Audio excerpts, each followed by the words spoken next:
Good evening, everyone. Myself, Miss Pradnariti Sonavne. I study in class 8 in the Buddhist International School. Today, I am presenting here as Savitribai Phule. नमस्कार, मी सावित्रीबाई फुले. हो, तीच सावित्रीबाई फुले, जिच्यावर लोकांनी दगड फेकला, चिखल फेकला, फक्त एका गोष्टीसाठी, मुलींना शिकवण्यासाठी. त्या काळात मुलगी शिकली म्हणजे पाप मानले जायचे. लोक म्हणायचे, बाईला शिक्षण कशाला, तिने फक्त स्वयंपाक करावा आणि घर सांभाळावे.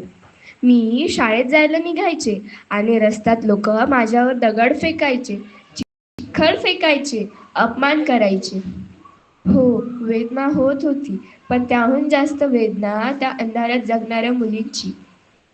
म्हणून मी पिशवीत एक जास्तीची साडी ठेवली.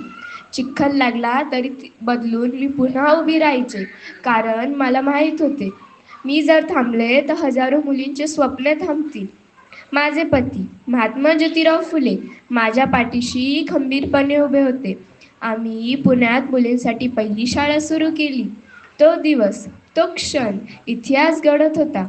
मी बालविवाहाला विरोध केला, विधवांसाठी आश्रय निर्माण केला, अनाथ मुलांना माया दिली, कारण मला विश्वास होता, शिक्षण म्हणजे प्रकाश आणि हा प्रकाश प्रत्येक घरात पोचायला पाहिजे.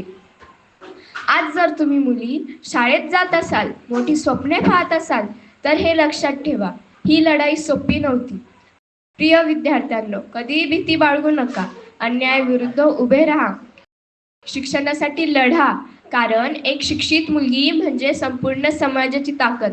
कारण एक शिक्षित मुलगी म्हणजे संपूर्ण समाजाची ताकद.